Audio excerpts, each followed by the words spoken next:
अस्मद्गुरुभ्यो नमः। श्रीशैलेशित्यादि प्रणतोऽस्मि नित्यं। कूजन्तं राम रामेति मधुरं मधुराक्षरम् आरुह्य कविताशाखां वन्दे वाल्मीकिकोकिलं। गोष्पदीकृतवारासिं मशकीकृतराक्षसं रामायणमहामाला रत्नं वन्दे नीलात्मजम्। आपदामपहर्तारं दातारं सर्वसम्पदां లోకాభిరామం శ్రీరామం భూయో భూయో నమామ్యహం. ఈటీవీ లైఫ్ ఆధ్యాత్మిక ఛానల్ ప్రేక్షకులకు నమస్కారం. నిన్నటి రోజున రామ అంటే ఏంటి, రామ అనే పదానికి అర్థం ఏంటి, శ్రీరామనామ వైభవం ఏంటి తెలుసుకున్నాం. అలాగే నలుగురిగా శ్రీరాముడు అంటే శ్రీమన్నారాయణుడు నలుగురిగా అవతరించాడు. శ్రీరామ, భరత, లక్ష్మణ, శత్రుఘ్నుడిగా. దేని కొరకు అవతరించాడు అంటే సామాన్య ధర్మం, శేషత్వ ధర్మం, పారతంత్ర్యం, భాగవత శేషత్వం. ఇవి వినడానికి కొద్దిగా కష్టంగా ఉంటాయి, కానీ వివరించుకుంటే అద్భుతంగా ఉంటుంది. శ్రీరామాయణం ఎంత గొప్పది అంటే చతుర్ముఖ బ్రహ్మ వరం ఇస్తాడు వాల్మీకి మహర్షికి. నాయన, నా కుమారుడు నారద మహర్షి ద్వారా నీకు శ్రీరామాయణం ఉపదేశం అయింది. 100 శ్లోకాలు ఉపదేశం చేశాడు. ఎవరు? నారద మహర్షి. ఎవరికి? వాల్మీకి మహర్షికి. దానికే సంక్షేప రామాయణము అని పేరు కదండి. శ్రీరామాయణంలో 7 కాండములు ఉన్నాయి. బాలకాండం, అయోధ్యకాండం, అరణ్యకాండం, కిష్కింధకాండం, సుందరకాండం, యుద్ధకాండం, ఉత్తరకాండం అని. కాండము అని ఎందుకు పేరు పెట్టాడు మహర్షి? క ఇది బ్రహ్మణో నామ. క అంటే బ్రహ్మ అని అర్థం. కాండం అంటే బ్రహ్మాండం అని అర్థం. ఈ బ్రహ్మాండంలో సకల సుఖాలు ఇచ్చేది శ్రీరామాయణం మాత్రమే అన్న అర్థంతో పెట్టాడు. ఆ సంక్షేప రామాయణాన్ని మనం పెద్దల ద్వారా తెలుసుకుని పారాయణ చేస్తే, శ్రీరామాయణాన్ని పారాయణం చేస్తే ఎంత ఫలితమో అంత ఫలం కలుగుతుంది. అది గొప్పతనం. ఆ సంక్షేప రామాయణంలోనే ఈ కాండములు అన్నీ సూక్ష్మంగా వచ్చేస్తాయి. అలా నారద మహర్షి వచ్చి చెప్పి వెళ్ళిపోయిన తర్వాత చతుర్ముఖ బ్రహ్మ వచ్చి మళ్ళీ వరాలు ఇస్తాడు వాల్మీకి మహర్షికి. నాయన, నీవు లోకోత్తరమైనటువంటి ఈ చరిత్రను మానవులు తెలుసుకొని బాగుపడడానికి అందించాల్సినది అని అప్పుడు వరం ఇస్తాడనమాట.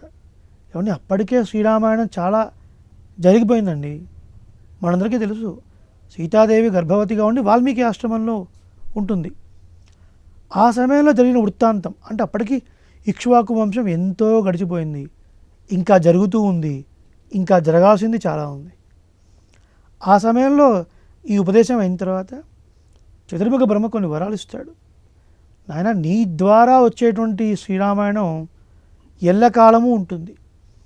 యావత్ స్థాస్యంతి గిరయః సరితశ్చ మహీతలే తావత్ రామాయణ కథ లోకేషు ప్రచరిష్యతి. ఈ భూమండలం పైన కొండలు, గుట్టలు, నదులు, సముద్రాలు ఎంతకాలం ఉంటాయో అంతకాలం శ్రీరామాయణం పచ్చగా ఉంటుంది, ఎప్పటికీ ఉంటుంది. అంతేకాదు, నతే వాగంట్రుతా కావ్యే కాచిదత్ర భవిష్యతి కురు రామకథాం పుణ్యాం శ్లోకబద్ధాం మనోరమాం. నువ్వు అందించేటువంటి శ్రీరామాయణంలో ఒక్కచోట కూడా ఒక అబద్ధం కూడా ఉండదు అని చతుర్ముఖ బ్రహ్మ వరమిస్తాడు. ఇక జరుగుతుంది, జరిగినది, జరగబోయేదంతా కూడా నీకు ఇలా కళ్ళ ముందు కనపడుతూ ఉంటుంది. ఆ వరాన్ని నీకు ఇస్తాను. దీని ద్వారా నువ్వు శ్రీరామాయణాన్ని లోకానికి అందించవలసినది అని చెప్పాడు. ఎందుకు ఇప్పుడు ఈ మాట చెప్తున్నాము అంటే, వాల్మీకి మహర్షి చేత రచింపబడిన శ్రీరామాయణంలో ఒక్కటంటే ఒక్కటి కూడా అబద్ధం లేదు. ఇది ముఖ్యంగా గుర్తుపెట్టుకోవాలి. అంతేకాదు, జరిగిన విషయం అంతా చతుర్ముఖ బ్రహ్మ యొక్క వరం వల్ల స్పష్టంగా కనిపించింది. ఒక ఉసిరికాయను అరచేతిలో పెట్టుకుంటే ఎంత స్పష్టంగా మనం దాన్ని చూడగలుగుతామో అంత స్పష్టంగా చతుర్ముఖ బ్రహ్మ యొక్క వరం వల్ల జరిగిందంతా కనిపించింది, జరుగుతుంది కనిపిస్తూ ఉంది, జరగబోయేది సాక్షాత్కారం అయింది. రాముడు లక్ష్మణుడు ఏం మాట్లాడుకుంటున్నారు, వాళ్ళ మనసులో ఏముంది, రాక్షసులు ఏమనుకుంటున్నారు, నవ్వింది, ఏడ్చింది, బయటికి మాట్లాడింది, లోపల అనుకున్నది, ప్రతీది వాల్మీకి మహర్షికి ఇలా గోచరమైంది. తద్వారా శ్రీరామాయణాన్ని మనకు అందించాడు. ఏమిటి ఆ 4 ధర్మాలు? నిన్న కొంత భాగం చెప్పుకున్నాం. పెద్దల మాట వినుట, సామాన్య ధర్మం అంతా కూడా మనకు శ్రీరాముడు చక్కగా అనుష్ఠించి చూపించాడు. మనందరికీ తెలిసిన ఒక వృత్తాంతం అండి. రేపటి రోజున పట్టాభిషేకం అన్నాడు దశరథ చక్రవర్తి. వెళ్ళాడు. వశిష్ఠ మహర్షి యొక్క ఆజ్ఞ మేరకు భగవాన్ మందిరంలో శయనించి ఉన్నాడు, కింద పడుకొని ఉన్నాడు, ఉపవాసంతో ఉన్నాడు. మరుసటి రోజు పట్టాభిషేకం జరగాలి. భవనానికి వస్తూ ఉన్నాడు. సుమంత్రుడు కబురు చేశాడు, వస్తున్నాడు. కంబరామాయణంలో ఒక వృత్తాంతం ఉందండి. ఆ భవనంలోకి వెళుతూ ఉన్నప్పుడు రాముడి యొక్క మొహం ఎలా ఉందట, ఒక పద్మం వికసిస్తే ఎలా ఉందో అలా ఉందట. ఇది ఇక్కడ గుర్తుపెట్టుకోండి. లోపలికి వెళ్ళాడు. వెళ్ళిన తర్వాత అక్కడంతా విచిత్రంగా ఉంది. ఆ మంచం పైన దశరథ చక్రవర్తి కూర్చొని ఉన్నాడు. కిరీటం కింద పడిపోయింది, జుట్టంతా ఇలా ముందుకు వచ్చేసింది, కళ్ళంతా ఎర్రబారాయి. ఏం అర్థం కావటం లేదు. పక్కన కైకేయి ఉంది, సుమంత్రుడు ఉన్నాడు మంత్రి. ఏం జరిగిందమ్మా, నాన్నగారు ఎందుకు అలా ఉన్నారు? నా వల్ల ఏమైనా తప్పు జరిగితే తెలియజేయాల్సింది, నేను దిద్దుకుంటాను అన్నాడు. ఏం లేదు నాయన, ఏదో 2 వరాలు అడిగాను, నీకు చెప్పడానికి కొంచెం మొహమాట పడుతున్నారు, మీ నాన్నగారు చెప్పలేకపోతున్నారు అంతే. ఆ రోజు అంతకుముందు రోజు రాత్రంతా కూడా కైకేయిని ప్రార్థిస్తాడు దశరథ చక్రవర్తి. కైక, భరతుడికి పట్టాభిషేకం చేయమంటే చేస్తాను, కానీ రాముడిని మాత్రం నా నుంచి దూరం చేయొద్దు, నేను బ్రతకలేను అని ఏడ్చి ఏడ్చి మూర్ఛిల్లిపోయి మళ్ళీ తెలివి తెచ్చుకొని మళ్ళీ ఏడ్చి ఏడ్చి మూర్ఛిల్లిపోయి అలా ఉన్నాడు. 2 వరాలు కోరింది కైకేయి. ఏమిటవి? శ్రీరాముడికి పట్టాభిషేకం కాదు, భరతుడికి చేయాలి. సరిపోతుంది కదండి ఈ వరం. మళ్ళీ రాముడిని 14 సంవత్సరాలు అడవికి ఎందుకు పంపించాలి? కళ్ళ ముందు కొంతకాలం కనబడకపోతే వాడిని మర్చిపోతారు జనాలు. ఒక కారణం. 14 సంవత్సరాలు రాముడు కనిపించకపోతే అందరూ భరతుడి వెనకాలే ఉంటారు. ఇంకొకటి, ధర్మశాస్త్రం ప్రకారంగా త్రేతాయుగంలో 14 సంవత్సరాలు ఒకడు ఇంటి నుంచి దూరంగా వెళితే మళ్ళీ వాడు వచ్చినా కూడా రాజ్యంలో వాడికి భాగం లేదు. ఇందుకు 2 వరాలు కోరింది. ఇది విని రాముడు ఆశ్చర్యపోతాడు. అయ్యో అమ్మ, నా గురించి నువ్వు ఇదేనా తెలుసుకుంది, నా గురించి నువ్వు ఇదేనా తెలుసుకుంది? దీని కొరకు ఒక మాట రామాను పిలిచి నాకు చెప్తే అయిపోతుంది కదా, భరతుడు కూడా నాకు ఇష్టమైన వాడే, దీని కొరకు నువ్వు 2 వరాలు వేస్ట్ చేసుకున్నావా అమ్మ? నేను ఎలాంటి వాళ్ళనో తెలుసుకోలేకపోయావా? విద్ధిమాం ఋషిభిస్తుల్యం కేవలం ధర్మమాశ్రితం. అడవిలో ఉండే ఋషులకు నాకు ఏం తేడా లేదు. వాళ్ళు అడవిలో ఉన్నారు, నేను అయోధ్యలో ఉన్నాను, తేడా ఏం లేదు. కేవలం ధర్మమాశ్రితం. ధర్మబద్ధమైనటువంటి జీవితాన్ని గడపడానికి ఇచ్చ కలిగినటువంటి వాడిని నేను. అలాంటి నన్ను పిలిచి ఒక మాట, రామా పట్టాభిషేకం నీకు కాదరా, భరతుడికి చేద్దామంటే సంతోషంగా ఒప్పుకునేవాడిని అని అన్నాడు. భరతుడికి పట్టాభిషేకం అంటే నాకు సంతోషమే కదా అన్నప్పుడు కైకేయి మనసులో ఏముందో, అప్పటిదాకా ఉంటాడో ఏమో, మళ్ళీ భరతుడు వస్తే ఈయన మనసు మారిపోతుందో అని వెంటనే అడవులకు వెళ్ళాలి అని చెప్పింది. అలాగే వెళ్తానమ్మా అన్నాడు. అని తల్లికి తండ్రికి నమస్కరించి బయటికి వస్తున్నాడు. ఆ బయటికి వచ్చినప్పుడు రాముడి ముఖం ఎలా ఉంది? మనం ఊరుకుంటామండి? నలుగురి మధ్యలో ఒక మాట ఇచ్చి ఎవరైనా ఇది ఇస్తాను నీకు అంటే తెల్లవారు ఇవ్వకపోతే ఊరుకుంటావా? మన పిల్లవాడికి ఎగ్జామ్స్ అయిపోయిన తర్వాత ఐస్ క్రీమ్ తినిపిస్తాం అన్నామండి. ఎగ్జామ్స్ అయిపోయినాయి, వాడికి ఐస్ క్రీమ్ తినిపించకపోగా ఒరే నేను రేపటి రోజున హాస్టల్లో వేస్తున్నాను అంటే వాడు ఊరుకుంటాడా? కింద పడి నానా రాద్ధాంతం చేస్తాడు, వీధంతా వినిపించేలాగా ఏడుస్తాడు. చిన్న పిల్లవాడే ఒప్పుకోడు. అలాంటిది చిన్న విషయం అండి ఇది. యువరాజ్య పట్టాభిషేకం చేస్తా అని డిక్లేర్ చేసిన తర్వాత రాముడు ఏం పొంగిపోయి పార్టీలు చేసుకోలేదు. ఈ రోజున అడవులకు వెళ్ళాలి అంటే కృంగిపోలేదు. అలా బయటికి వస్తున్న రాముడు ముఖం ఎలా ఉంది అన్న విషయాన్ని కంబరామాయణం కంబ మహర్షి వర్ణించాడు. ద్రావిడంలో ఉంటుంది. 1000 తామరలు వికసిస్తే ఎలా ఉందో అలా ఉందట. ఏమాత్రం మార్పు లేదు, అదే వికసించిన ముఖంతో ఉన్నాడు. అందుకే మహర్షి అంటాడు, సముద్ర ఇవ గాంభీర్యే ధైర్యేణ హిమవానివా. గాంభీర్యంలో సముద్రం లాంటివాడు రాముడు. రాముడు కహ లాంటివాడు. కహ అంటే ఆకాశం అని అర్థం. ఆకాశం నిర్మలమైనది, ఏ దోషము లేనిది. ఆకాశానికి బురద అంటిస్తానని బురద తీసుకుని ఆకాశం మీదకి వేస్తే అది మన మీదనే పడుతుంది తప్ప ఆకాశానికి ఏ బురద అంటదు. రాముడు నిర్మలుడు, మలము లేనివాడు. మలము అంటే దోషము అని అర్థం. కహ ఆకాశం లాంటివాడు. కహ పక్కన సు వస్తే సుఖహ అవుతుంది, సుఖం. సు పోయి దు వస్తే దుఃఖహ అవుతుంది, దుఃఖం. సు దు మారుతూ ఉంటాయి కానీ కహ మాత్రం మారదు. చూడండి, అగో అలాంటి వాడు రాముడు. కహ పక్కన సు దు మారుతూ ఉంటాయి, కహ మాత్రం మారదు. సుఖాన్నైనా దుఃఖాన్నైనా ఒకే రకంగా స్వీకరించేవాడు. ఆ రోజు పట్టాభిషేకం అంటే పొంగిపోలేదు, ఈరోజు వనవాసం అంటే కృంగిపోలేదు. ఇది కదా మనం తెలుసుకోవాల్సింది రాముడి దగ్గర నుంచి. చిన్న చిన్న వాటికి మనం చాలా బెంబేలెత్తిపోతాం. ఎలా తీసుకున్నాడు పరిస్థితుల్ని, అలా వెళుతున్నాడు రామచంద్రమూర్తి. వెళ్ళాడు, కౌసల్య మందిరానికి వెళ్ళాడు, చెప్పాడు. కౌసల్య దుఃఖించింది, నేను వస్తాను అంది. రావద్దమ్మా, భర్త బతికి ఉన్నప్పుడు భర్తకు సేవలు చేస్తూ ఉండాలి, నాన్నగారి దగ్గర నువ్వు ఉండాలి అని ధర్మాన్ని ప్రబోధించాడు రామచంద్రమూర్తి. ఆ తర్వాత సీతాదేవి నేను వస్తాను రామా. కైకేయి వనవాసానికి వెళ్ళమన్నది కేవలం రాముని మాత్రమే. క్రూరమైన మృగాలు ఉంటాయి, రాక్షసులు ఉంటారు, దారి సరిగా ఉండదు, సీత నువ్వు వద్దు అంటాడు. కానీ సీతాదేవి కూడా పట్టుబడుతుంది. శ్రీరామ, మీరు ఉన్న చోటనే స్వర్గం, మీరు లేకపోతే స్వర్గమే నాకు నరకమే, కాబట్టి నేను ఉండలేను, మీతో వస్తాను. చూడండి, వివాహ బంధం ఏమండి, మన దగ్గర సంపదలు ఉన్నప్పుడు భార్య మనతో ఉండడం గొప్పతనమే ఉందండి. ఎవరైనా మనతో ఉంటారండి. సంపదలు మన దగ్గర ఉన్నప్పుడు ఒక భార్య ఏంటి, బంధువులు ఏంటి, అనేక మంది మనతో ఉంటారు. మనం కష్టాల్లో ఉన్నప్పుడు ఎవరు మన పక్కన ఉంటారు? ఇది కదా భార్య లక్షణం. ప్రతి చోట మనకు ధర్మం కనపడుతుంది. మనం దాని పెద్దల ద్వారా వినాలే కానీ ప్రతి శ్లోకంలో మనకు ప్రస్ఫుటంగా కనపడుతుంది.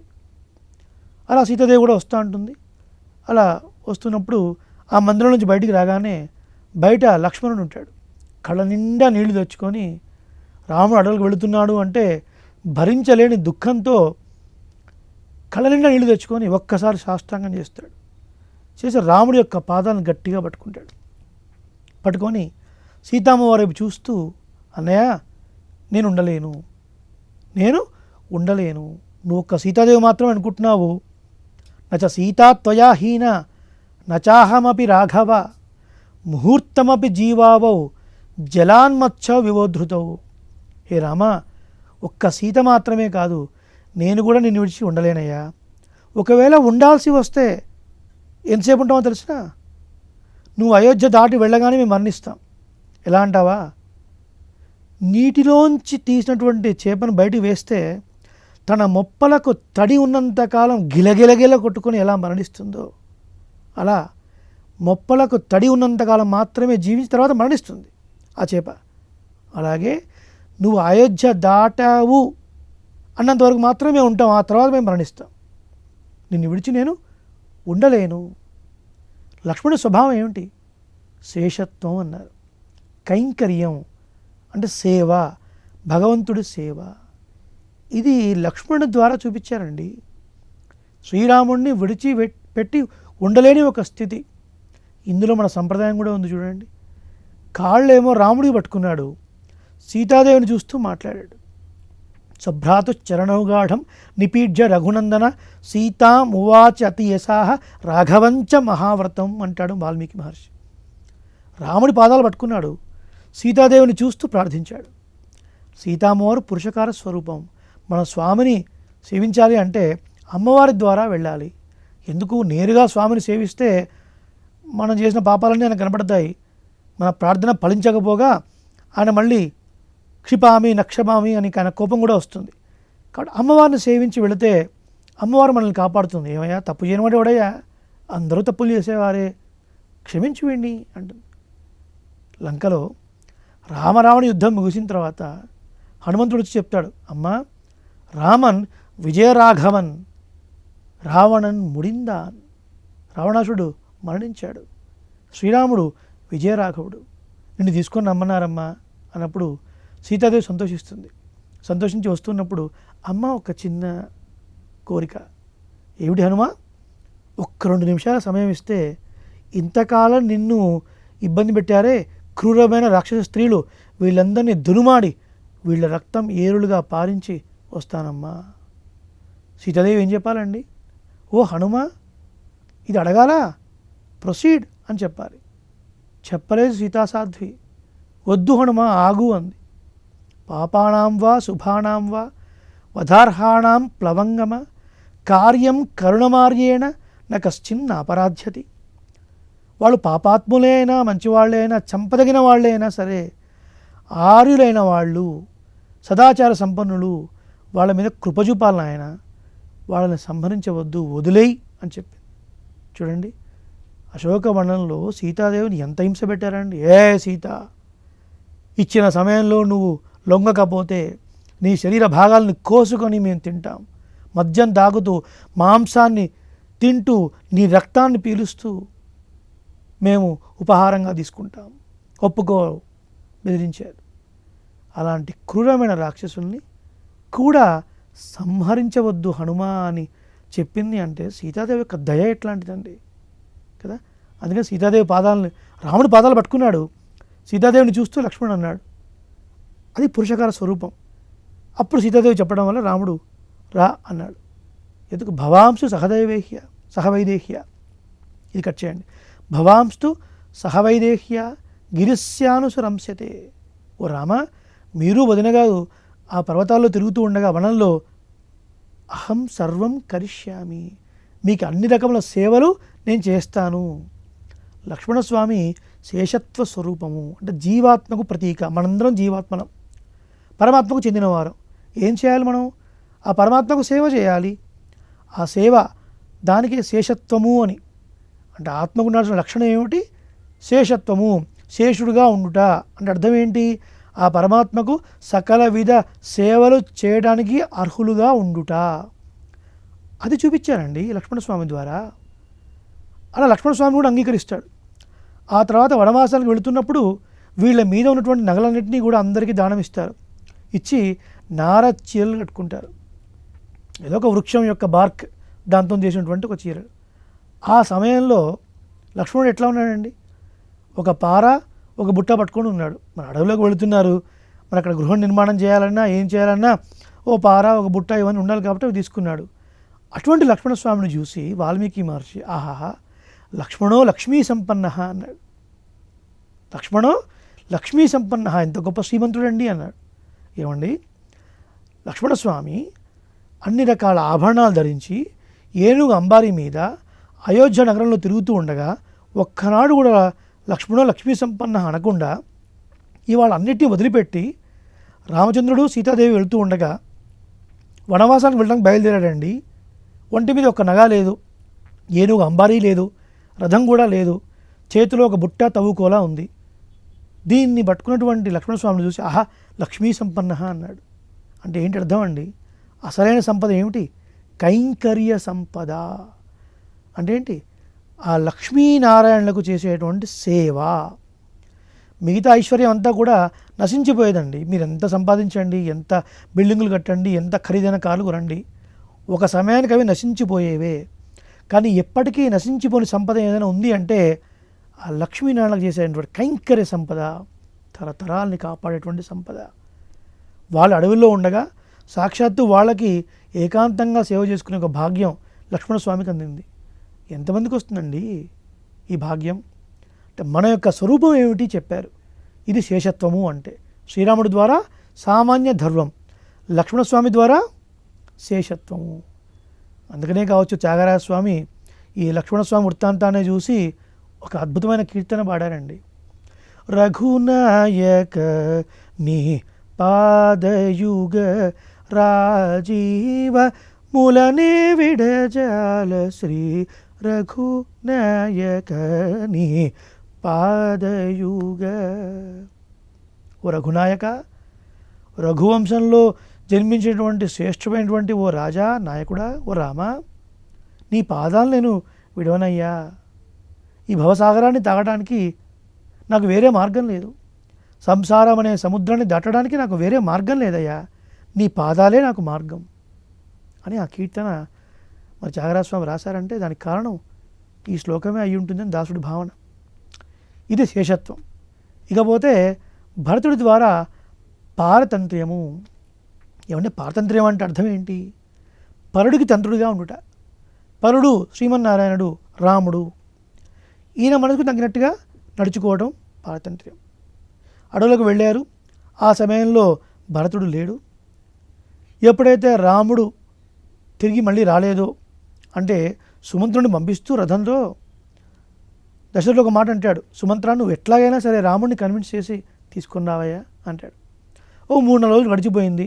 సుమంత్రుడు వచ్చాడు. రాముడు వచ్చాడా అని అడిగాడు.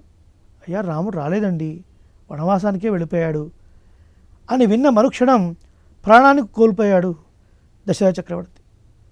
మరి కర్మలు చేయాలి కదా, ఎవరు చేయాలి? ఆ సమయంలో మరి భరతుడు, శత్రుఘ్నుడు తన మేనమామ ఇంట్లో ఉన్నారు. వెంటనే రప్పించారు, కర్మలు చేశారు, అయిపోయింది. రాముడు లేని అయోధ్య ఏమి అయోధ్య అండి? రాముడు లేని రాజ్యం ఏమి రాజ్యం? ఇక్ష్వాకు వంశంలో ఇంటికి పెద్దవాడే కదా రాజ్యాన్ని పరిపాలించాల్సింది. నా తల్లి కోరుకున్నటువంటి దుష్టమైన కోరిక వల్ల ఇవాళ నాకు ఈ దౌర్భాగ్యం వచ్చింది అని బాధపడ్డాడు భరతుడు. ఎలాగైనా సరే రాముడిని మళ్ళీ తీసుకుని రావాలి అని చిత్రకూడానికి వెళతాడు. అందరినీ వెంట పెట్టుకొని ప్రార్థిస్తాడు. కానీ రాముడు రానంటాడు. తన పాదుకలు మాత్రం ఇస్తాడు. ఇవగానే సరే అన్నగారు అని ఆ పాదుకలు తీసుకొని నందిగ్రామంలో ఉండి రాజ్యాన్ని పరిపాలిస్తూ ఉంటాడు. ఇది పారతంత్ర్యం. అంటే మనకిష్టం వచ్చినట్టు చేయడం కాదు, రాముడికి ఇష్టం వచ్చినట్టుగా మనం ఉండుతాం. ఇకపోతే శత్రుఘ్నుడు భాగవత శేషత్వము. పరమ భాగవతోత్తముడు ఎవరు? భరతుడు. ఎప్పుడూ రాముడినే సేవించేవాడు. అలాంటి భాగవత సేవ భగవంతుని సేవ కన్నా గొప్పది, అది చూపించారు. అందుకని శత్రుఘ్నుడు ఎప్పుడు కూడా భరతుడిని వెంట పెట్టుకునే ఉంటాడు. భరతుడిని పూజిస్తూ ఉంటాడు. భరతుడు ఎలా చెప్తే అలా చేస్తూ ఉంటాడు. భరతుడికే సకల విధ కైంకర్యం చేస్తూ ఉంటాడు. భగవంతుని సేవించడం కన్నా భాగవతోత్తములు సేవించడం ఇంకా ఇంకా గొప్ప ప్రీతిని కలిగిస్తుంది భగవంతుడికి. దీని అర్థం భగవంతుని పక్కన పెట్టండి అని అర్థం కాదు. భగవంతుణ్ణి సేవించాలి. భగవద్భక్తులను చూసినప్పుడు కూడా మనకు గొప్ప ఆనందం కలగాలి. అది నిజమైన భక్తి. అలాంటి వాళ్ళకు మనం సేవ చేస్తే పరమాత్మ ఇంకా సంతోషిస్తాడు. అలా భాగవత శేషత్వాన్ని శత్రుఘ్నుని ద్వారా మనకు చూపించారు శ్రీరామాయణంలో. ఇది సూక్ష్మంగా సామాన్య ధర్మం, అలాగే శేషత్వం, పారతంత్ర్యం, భాగవత శేషత్వం, ఇవన్నీ కూడా శ్రీరాముడు, లక్ష్మణుడు, భరతుడు, శత్రుఘ్నుడి ద్వారా మనకు చూపించారు. మరికొన్ని విశేషాలు మరొక కార్యక్రమంలో మనం తెలుసుకునే ప్రయత్నం చేద్దాం. వేద వేదాంత వేద్యాయ మేఘశ్యామలమూర్తయే పుంసాం మోహన రూపాయ పుణ్యశ్లోకాయ మంగళం. శ్రీ రఘునందన పరబ్రహ్మణే నమః. జయ శ్రీమన్నారాయణ. స్వస్తి. అనేక మంగళాశాసనాలు.